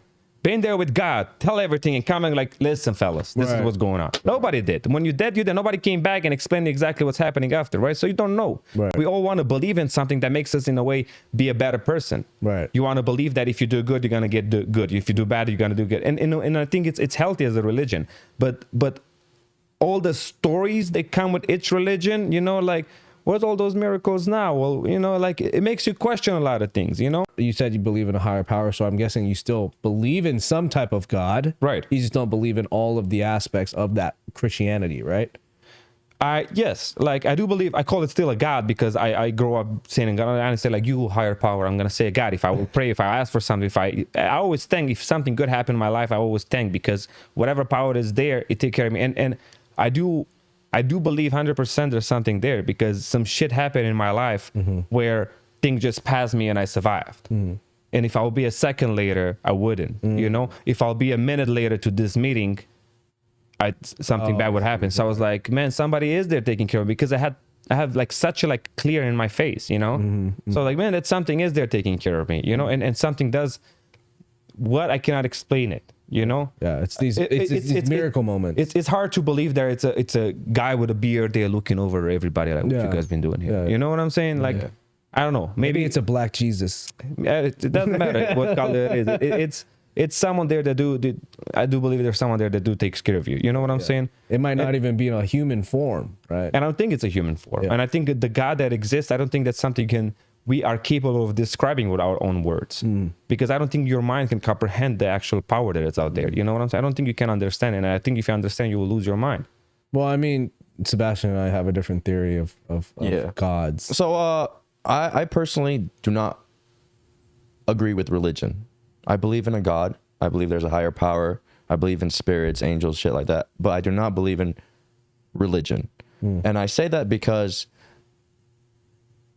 all the religions are pretty much man-made for the most part. And I really strongly believe when a man makes something of that big source, like a corporation or something, they're looking at their own benefit. So now they're putting their own ideals and ideology, combining it with the God term. So they're like, oh, I want it to be this way, so I'm promoting it with God. So now you guys believe God, so this is how the Bible is, this is what the Bible says, or whatever you read, and this is what I'm trying to push. It's man-made, and there's been so many translations of it that, you know, translations, some words, some things cannot translate in the exact context and meaning to another language. Some things just can't do that way, right? And why is there so many wars? Why is there so many people killing each other over different type of religions? Religion has killed the most man. I don't think God out there wants us to be fighting wars and killing mass numbers of people because of a belief. You know, so I don't believe in religion at all, but I do believe there's a God, angel, and higher power. I feel like people use that and turned it into religion to give themselves more power, more control over the society or whatever. But that being said, I feel that God is more of a spirit, and I feel like that we're all, you know, we're made from him. So that makes us almost like gods too. Because if we're created from an image of God, that means we're gods too. And the reason I say that is because your mindset, your mentality, what you say, how you do go about things, you can create your own reality. you are procreator. Like you are creating with God. Like it's not like God created something and you're just exactly pie in there like living. Yeah, you're creating. Like how many times it happened in your life where you visualized something, you wanted something, and that became reality because you created that. You created like so you are a creator with God. You know what I'm saying? That's what I believe. Yeah, I agree with you on that one. Whatever I would say is my beliefs. I wouldn't have any facts towards that, but it's whatever I believe in life and the how I guide myself. Yeah, it's kind of weird because they always say like if you can believe it, you can achieve it. It's almost like an affirmation or something that you spit into the universe. It's like, hey, I need this to work. Yeah, like right now. And that's what I think prayer is too. You're doing affirmations. That's a prayer, I believe. Yeah, you know. Like, you know how they say, oh, like in the name of Father, Son, Holy Spirit, blah, blah, blah. Yeah, that's a prayer. But also when you talk to God and saying like, I've never prayed a day. So I was baptized Catholic. Then I went to Christian church and then I checked out some shit in Buddhism and stuff like that. But then that's when I decided I actually like Buddhism, but I think Buddhism is pretty cool. Yeah. Like it's very peaceful and humble and all that shit. But combining all those different things, I see so many similarities, but also so many differences. But because of similarities, I'm like, why can't we just get along with these similarities? But no, we're fighting each other because of our differences. Yeah. But it's the same shit. You believe in God, you believe in spirits, you believe in angels. So why the fuck are we fighting each other? It's me telling a story, the same thing, just with a different. Because you're programmed that way. Yeah. You're programmed to believe something since you were born, and it's not your fault. It's not your fault. Yeah. It is in your brain. That's how your software is programmed since you were born to believe in certain things, right? And you grow up with those beliefs, and it's hard to change someone's beliefs. It's hard to change. Oh, it is very hard to change. Because even if things happen in life, and I still want to believe that there's a God, the guy with a beard. You know, like maybe it is. Maybe it is. Like, come on. Sure, with someone like with a beard. You know. Yeah. Well, I mean, it's just the easiest way. If you what you were saying is like it's something that our brain can comprehend. It's like, well, let's make it something comprehensible. Let's put a fucking guy, with a beard, sitting in the sky, looking over everybody. He probably had a beard because everybody had a fucking beard back then. You know what I mean? And it was like a white man or somebody who was writing these books down, or trying to translate the scriptures or whatever it is. But yeah, that's probably why they put a face on it. And they're like, hey, we can make you visualize what this person looks like. Yeah. But at the end of the day, from whatever life experiences I had so far, I got to the conclusion that God is love. And I don't know if you ever had that feeling of like pure love in your heart, you know? Okay, cool. I said, no, but I had it. Yeah.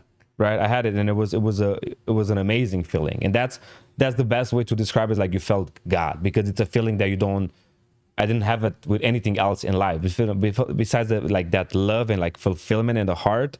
And that's the only time I can describe something as a God being there and feel like happy, you know?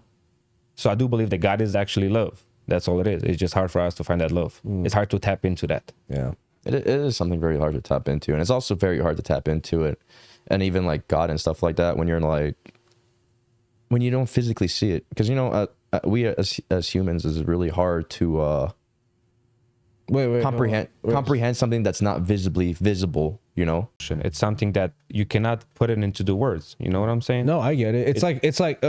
When I was saying that, I was just kidding. Like everybody's felt love. I would be a fucking ruthless animal if I didn't, right? I'd be a murderer. I'd be in prison for sure. Yeah, if you didn't feel love, you'd be a totally different person. No, but like when you meet a girl and then you get that feeling, that's one way of love, but there's so many different ways to explain love. Like love for a woman, love for your parents, love for your kids, totally different love. So what love are you talking about? Is it love for yourself? Is that what it is? It's a different kind of obviously you have different kind of loves, right? You have a love for your kid, like you said. I have love for nature. Like I can sit somewhere like in a beautiful nature and feel like so fulfilled because I love it, right? I know people that love animals into another level. Like they see an animal, oh man, oh cute, Yeah. But it's a deeper kind of love. Like the love I can describe as a God. It was a deep love. Like, and even for example, you had a kid. How did you feel when you saw first time your kid? Fucking amazing. Like you know that feeling, that love, like something like you cannot compare with anything else. Yeah. That's what I call it, pure love. Because you can love your job, you can love your chick, you can love but it's nothing like a child. It's for sure. It's unconditional. It's pretty much the only thing that could be unconditional is a love for a child. For sure. Everything else is conditional. Well, besides your child and your parents, I think.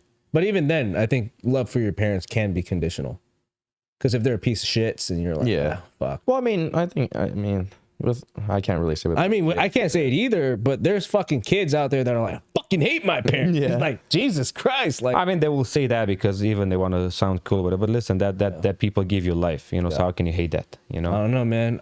Well, I mean, Depending maybe case to case, you know, it can be some bad cases of like, yeah. because you cannot call parents, but humans that drop their kids someone on the stairs and laugh. Then I feel that. Yeah, murder their own children, whatever. Or like fucking Hunter Biden. I'm pretty sure he's fucked. 100 bars fucked. You know, he got some child. Yeah. Yeah. Yeah. You don't take care of your kids. You're gonna. That's what happens when the government raises you. Yeah. That's what happens.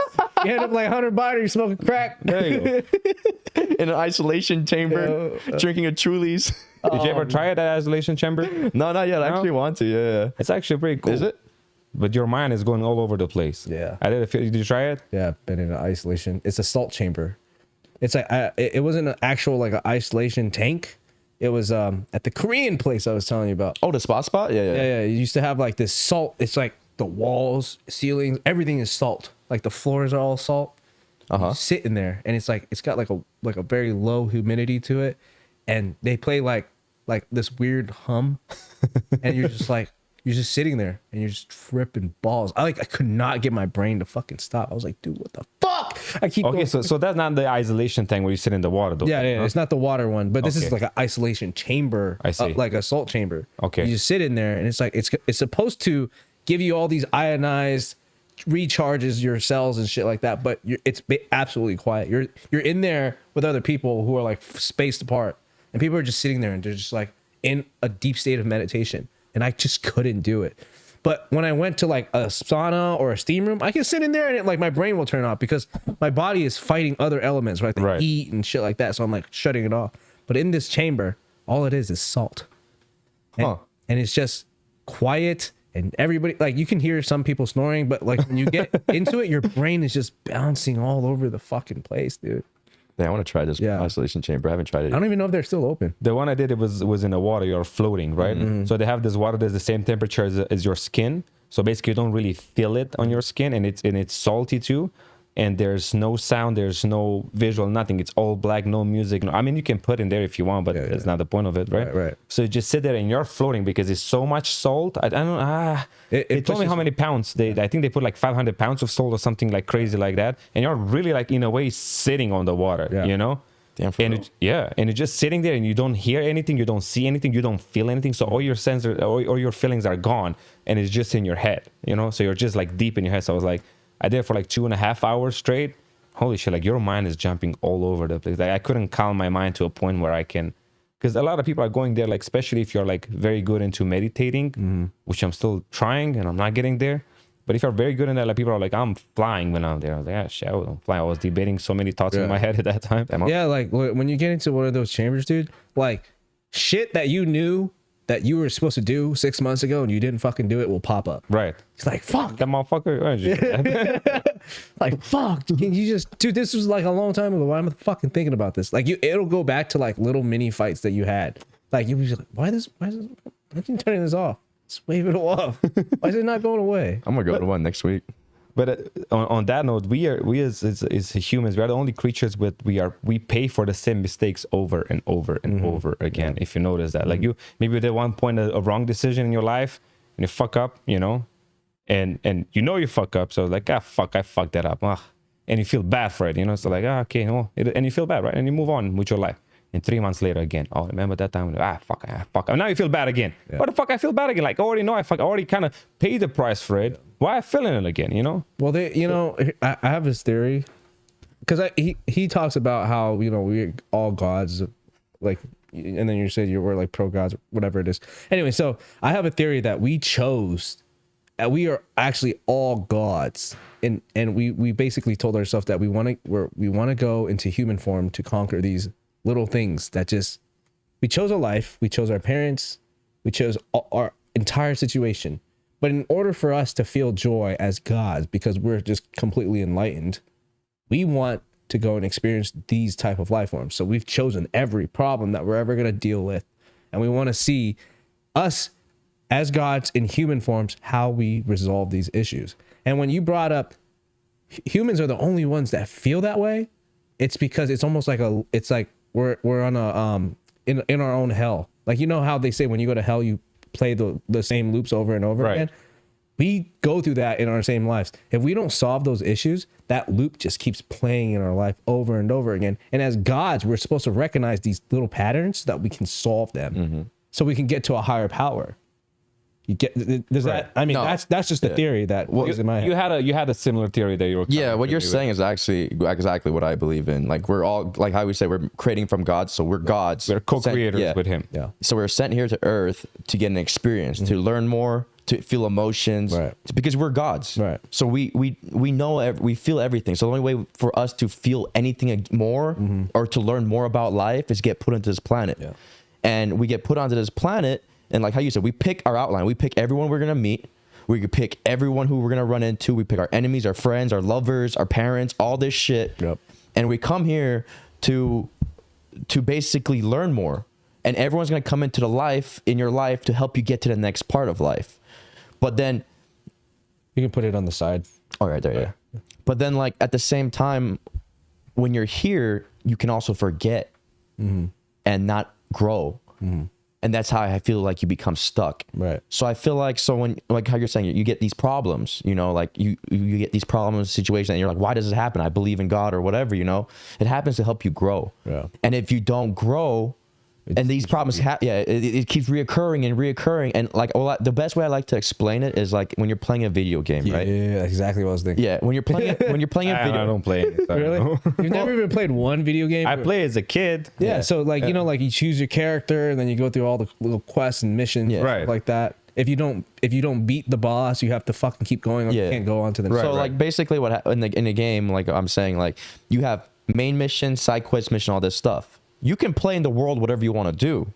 If you don't do the missions, you're not getting any further in the game. You're staying exactly how you started. Yeah, you might get more stuff, but you're not making progress, you know? So in a game, you have to accomplish side quests, main missions. Your character levels up. You get more stuff. You become better. And then eventually you become stronger and you can beat the game. And that's what I feel like we're doing. We're put into this world as a game to help us learn. And these lessons come into our lives. And you can actually get stuck in this planet and not get enlightened, because if you don't take up these challenges, you become an NPC, which is just basically a background character. So to have your character become a main character and stay a main character, these challenges are missions coming into your life. That's how I view every time I get into anything negative. And this wasn't always my thought process. I grew into this thought process. Right. So when I have a challenge or something bad happens, all right, this is the world or the universe, God, myself trying to teach myself a lesson. What's that lesson? You know, like, I mean, you know, I went through some shit the last few weeks, and yeah, I could have just been like, fuck this, I'm done, you know, whatever. But no, I was like, all right, let me take this time to work on myself and figure things out. So I took that time to work on myself, and that was the mission, you know, to work on myself. Because if that never happened, I wouldn't realize I had some defects in my mental state, my life, or whatever. Yeah, you thought he was a perfect human being. Yeah. You know, I thought I was a perfect human being, you know. Well, I think that's the saying that the life happens for you, not to you. Yeah, exactly. You know? I think we talked about this over the weekend, right? Right, A little right, bit. right. Yeah. Yeah, it happens for you, not to you. Yeah, exactly. It happens for you to so grow. you can learn things about and to guide you in a direction where you're supposed to be. But I guess it's up to you if you can learn those. Yeah, lessons. and you know, like you said, you know, like, you know, you believe in it because things happen in your life. And it's almost like a miracle, right? Well, I can say the same thing happened. You know, like I went through a major breakup, and that's when I started reevaluating my life, right? And I was like, okay, remember that. you guys all remember that was a horrible time. I was fucking a little bitch, but I took those times and I chose to advance myself, you know. So I jumped into real estate and stuff like that. And coincidentally, when I jumped into real estate, 3 months later, the country shuts down, but real estate's still running. Wow. If I didn't choose to, like, if I let that thing destroy me and I just was like, you know, fuck it, life is pointless, I'm just gonna go kill myself or whatever, what would I have done? Yeah. You know, I don't know what I would have done, honestly, you know. But because I took that as a challenge to grow and I wanted to become a better person. Honestly, that time when that happened, after the whole situation, was the time I made a decision. I was like, I want to become the best version of myself ever. And I took, you know, like Coby she was like, dude, just do real estate. Because I was like contemplating about real estate for years. Like, should I do it? Should I do it? And Coby's like, dude, you've been talking about it for years. Just do it. What's wrong with you, man? Just do it. Why are you being a little bitch? Yeah, basically. Like, why being? And what I hate the most is when someone calls me a bitch. I'm like, all right, fuck it, I'm gonna do it. Yeah. So And I even do that self to myself when I'm like doing something and I don't want to do it. I'm like, why are you being a bitch, Sebastian? Just fucking do it. I'm like, God damn it, fuck. But Right. yeah, but real quick, I just because we're at like hour 40. I just want to touch on the base of this religion, right? The way you guys view life and death. How do we do it? How do we go out? Is there a heaven? Is there a hell? Is there a limbo? Do we restart? Do we fucking get reincarnated? Well, What a do lot we of do? people these days believe that you get reincarnated, right? And you have past life, and especially in the Buddhism and stuff, like, oh, you get reincarnated, you're gonna have a past life and stuff like that. I don't know, right? Because nobody can tell you for sure. Yeah. I can tell you like whatever you can believe it is whatever you experience so far in life, right? I had like I do breathing exercise. You know, you've been there with me. So I did one time of breathing exercises, and now I was feeling like I'm this beast on another planet, just sitting like a different kind of animal, like but lonely, and it was a different kind of like atmosphere and everything. And I'm sitting there, and I feel like it's me. So I was like, "Oh, it's weird," you know. But at the same time, what is it? Is your mind like playing games with you because you saw some movie the other day, and you know now it's in your head because you over oxygenate your brain? Right. Is it something that happened? Like you don't know, you know. So I think it's hard to point out to like, oh, this is. I mean, we all have our theories, and we all say something that we like how it ends because you don't want to feel like, oh, I'm gonna go to hell because I fuck up that shit. You know, Right. I don't believe in hell then. You know. yeah. I always like watching different movies with different theories on it because you've always heard about the heaven and hell theory from biblical shit, right? Right. The Bible and everybody pushing that. And then if you grew up in a household that was like Buddhist, like I was, right? You always hear about reincarnation but there's so many different levels to it. Like you don't just die and get reincarnated. You die, you go to hell, you have to fix all your issues, and then you get reincarnated. That's how it was in my household growing up. Right. But then there's like other movies, like is it Interstellar? I never watched Interstellar. So Is this I couldn't tell. Interstellar? I can't remember. There's this one movie where it like has to do with space and all this shit. And that was Interstellar. it when he was in a different in a parallel universe. Yes, that shit fucking blew my mind, bro. That's my favorite movie. Really? Yeah, just because it gave you a different theory of like, oh shit, I never even thought about that. Man, there's a movie. It's called I think it's called Moonfalling or something like that. Okay. Bro, you need to watch that shit. Like Moon falling? yeah, it is. It's a very interesting thing. It's like about the moon. It's like moving from the orbit, right? But the reason is because is this like should I say it or no? Because then I'm gonna ruin it for you. I'm not gonna watch I gotta watch it. Don't ruin it for us, please. I want to watch it. I want to watch it. Yeah, We'll bring it back. We'll bring you back, and then we'll fucking. Yeah. But that's a very interesting theory because after I watched them, because I noticed a lot of new movies, they'll have aspects of what it's the word around, like what you believe, like, oh, we are coming from there. Are we aliens? Are we that? And the new movies are coming and like kind of bait you on that shit, you know? And they're like, I knew it, you know? Based off of moon falling. Well, that was a theory I had in my head. Like, I mean, we all have it. Where we coming from? Right. Was with the AI going on because everybody's talking about AI and stuff like that and what's gonna happen. You know? So that has that kind of aspect in the movie, but it's a theory behind it. And then you watch, you're like, that makes sense. Like that I can see that happen. Yeah, you know, like, there've been talks where they say that the humanity race has ended multiple times. yes, Yeah. I did actually go to a shaman that will tell me this is the 6th or the 7th time that it happens. Yep. So that's a mind fuck. Yeah, because basically, like, we fuck ourselves up every time. And looking at the world right now, like, we're not far from that either right now, you know? Like they said that with CERN. CERN was one of those things that opened up parallel universes. Did you hear about that? No. So supposedly, as of July 7th, I believe it was, CERN activated a particle machine. They had a particle machine, so they collide particles and they learn new, particles. But so basically, but they decided to activate it again. So they did it somewhere, I think, in the early 2000s or late 2000s, and that was a time where we jumped into another dimension when they did that. And then officially, as of July 7th, they launched it and they upped the power. Who's they? CERN. It's a corporation of company or something like that. I didn't do too much research into them, but they have a particle collider. So they collide particles together at high rates of like fucking mind-blowing speeds to create new particles. That's how they created a God particle. Didn't do too much research about the God particle. Which one is the God particle? So CERN is the European Organization for Nuclear Research, and it's one of the world's largest, most respected centers for scientific research. Okay. So they have like Sebas was saying, they have a fucking machine that basically creates particles or opens up particles, and every time they do it, something happens to the world. Like they recently just activated it, and people were reporting like their glass tables breaking, just shattering, and back doors were just shattering. Like anything glass was just shattering. Have you heard of the Michigan Monument or something like? Oh yeah. And then there's a monument that fucking has been there forever, and then just started falling over. Yeah, Really? it actually blew up. Yeah, it blew up and fell so over. this monument is basically a writing of what would happen if the world was to end or whatever, and how to maintain the population and all this stuff. And coincidentally, the day after CERN did their shit, or like a day or two after, that shit blew up. But where did you read about this? You can search it it's up on online. YouTube. It's on videos and everything. Yeah. Go online. So it was a thing that people knew about it. Yeah, people knew about it. They were I mean, talking about if you're starting a trend, they should better do some things after that so people keep believing it. You know what I'm saying? Like, if I start something, like I should better start moving some shit around so people believe that it's happening. Yeah. It's not really talked about too much. It was only like a good like you have to like research it to like know about it basically. and then it's and not then something there that's were like public. reports of like weird like new dimension dances and like rituals happening. Yeah. Oh, dude, if you go on like YouTube or just Google, you'll see some. Just smoke some DNT, you're gonna get right there. Yeah, if you want to go on a deep dive of a research, just to fucking just dabble into it, just look up CERN, and it's really weird. That shit just freaks people out. Yeah, But that's exactly that's why I don't want to get into it. Because it wasn't the past when I was like, did we really land on the moon? It was a real thing. So like, did we? Let me see, you know? Yeah. Instead of getting sucked into that, and from there you go to another theory, like, oh, these people have been actually living for hundreds of years. They've been lying to you.